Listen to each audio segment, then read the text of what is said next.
Hello, this is a YouTube update video for March 26th, 2013, about all the politics and political shit that has been going on in the media, and also want to do an update on Facebook and Twitter, all the crap that's going on there. As far as the political shit goes, it has been very interesting with a lot of entertainment. I'll tell you that much.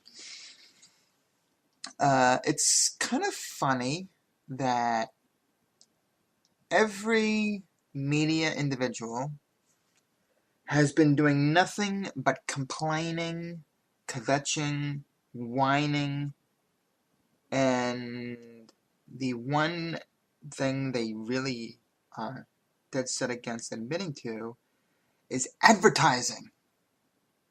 Okay? Now, mind you, the more they have to advertise, the more they have to talk about. The less that happens in the media, the less they have to talk about, which means the less they get paid. This past January, there was an illegal, keyword here, illegal, presidential inauguration for the second time. It's very interesting and coincidental that a guy who refuses to admit and prove that he was born in Kenya is able to get illegally inaugurated for the second time. The media, as liberal as they are, refuse to give that coverage. I find that very coincidental and kind of convenient. 100% convenient if you get the drift of what I'm saying.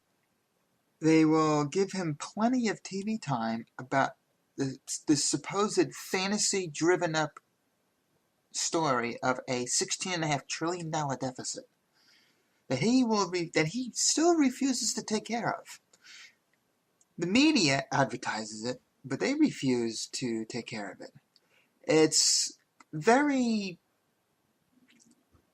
interesting that they only talk about Benghazi. They only talk about the gas prices. They only talk about the 16% unemployment rate because of the employment that the illegalized amnesty that all the illegals get. They only talk about the $16.5 trillion deficit that China supposedly gives them to borrow. Now, how does one of the most educated countries in the world, like China, as communistic as a lot of people label them as, but yet they're very, very educated, how does a country like that give them trillions of dollars that they know the U.S. isn't going to reimburse them? It's very funny how a guy who's illegally inaugurated 2 times in a row, it's actually, no, let me rephrase that. It's kind of funny that the liberal media, no matter who they are, thinks a guy is a Christian. Like that. He claims to be Christian, but yet he recites the Muslim religion all the time.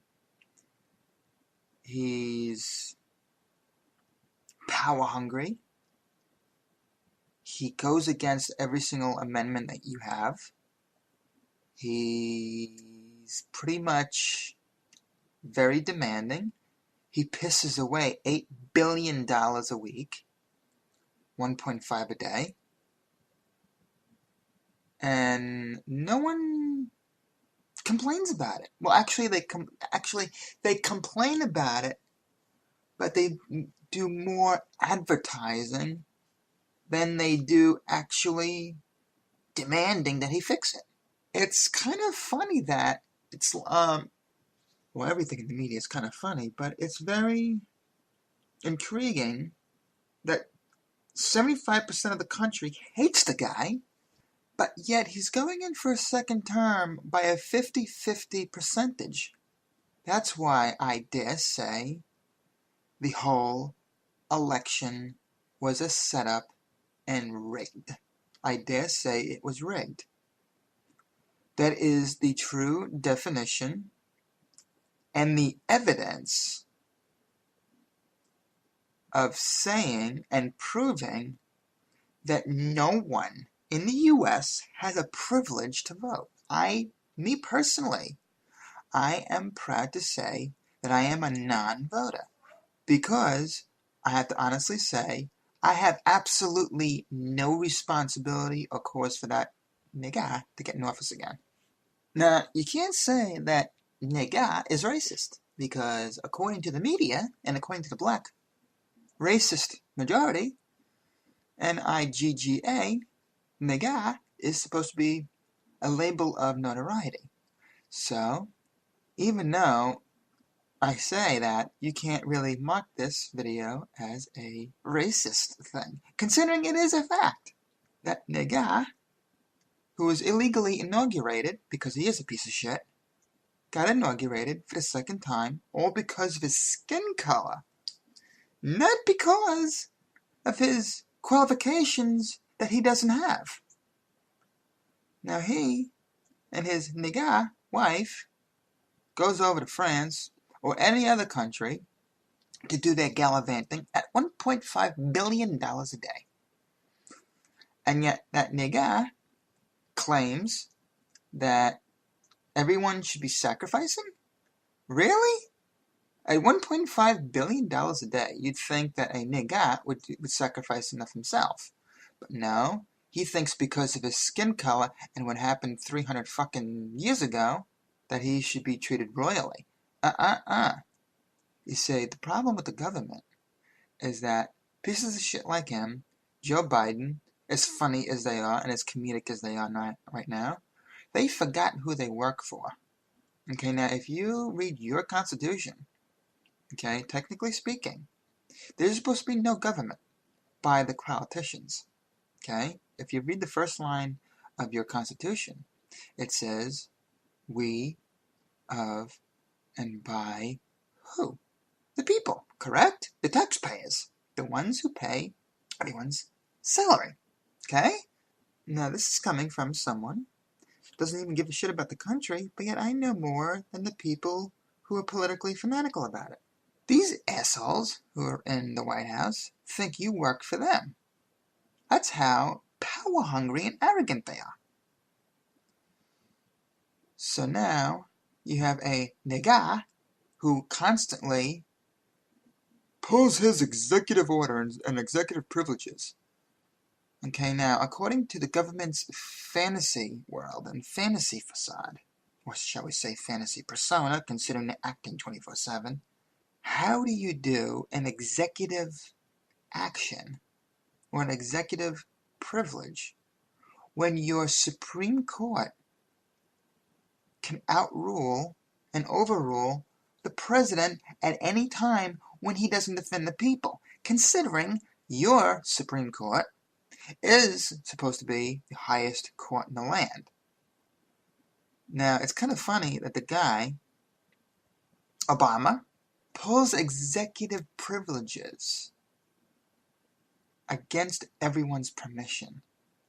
That, I think, not I thinking as in, like, well, yeah, I don't know. Thinking means, and I mean that in sarcasm, I think that the guy thinks he owns everyone. Now, if you were to go back, I think it's either sometime late last year in the December area, or earlier this year around the February area, there was a guy who threatened Obama's life. I want to shake the son of a bitch's hand, because that's pretty much the only way to get someone's attention. But unfortunately, the guy, with no protection, with nobody to defend him, he got a 10-year prison term. Now, why is it that a piece of shit like Geithner, who is the former head of the finance department of the U.S. government, we're talking the head finance guy, who was picked by Obama, unless proven otherwise, okay? He takes the budget with the Democrats and the whole spiel. Now, has a piece of shit like Geithner owe $10 million over a 10-year span of time. Okay, no prison time. While claiming, oh, I forgot. Yeah, okay. Meantime, in any state, correct me if I'm wrong, or prove me otherwise, if I'm not mistaken, in every single, all 50 states, not 57 like he claimed, you are allowed to go through 5 years worth of not paying your taxes. We are talking about 10 years that Geithner went through. Now, meantime, if you go through 5 years and don't pay your taxes, the government, the communistic government that you have in the White House claims, well, you don't pay your taxes, you're going to prison. Really? Why the fuck isn't Geithner going to prison? Oh, I'm sorry, I forgot to mention. All the taxpayers aren't worth shit, have no place in society, are only a number, and are pretty much unknown to the government unless they want your money. A lot of people say, well, you have rights and privileges. Really? Where are they? They claim you have a right to vote. Really? Where is your right to vote when 3/4 of the country hates Obama, but yet he's getting in office for a second term? I'm finding it very, very funny in a coincidental way that when Obama gets on the screen, especially during the inauguration day, I mean, not during the inauguration day, during the day when, the last hour of the election, he had of all of his liberal friends, not angry taxpayers, liberal friends were in the crowd cheering for him. This is why I said this to one lady in the waiting room one time during my annual physical, while I was waiting to go in.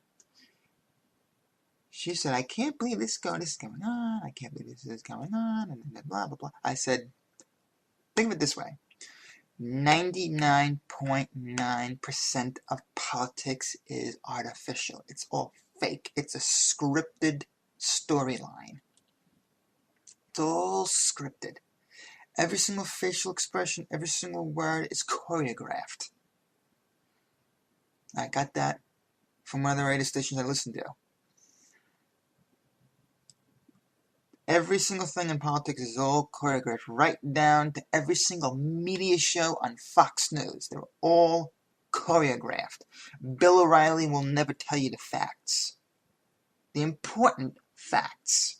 Sean Hannity will never tell you the important facts. Greta Van Susteren will never tell you the important facts.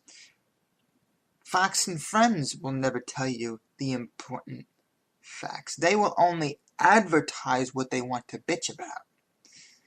And then they tell you, well, email me, and if you want to be put on the air, this is mainly coming from Bill O'Reilly, if you want your email written on the air, you have to have the subject line interesting.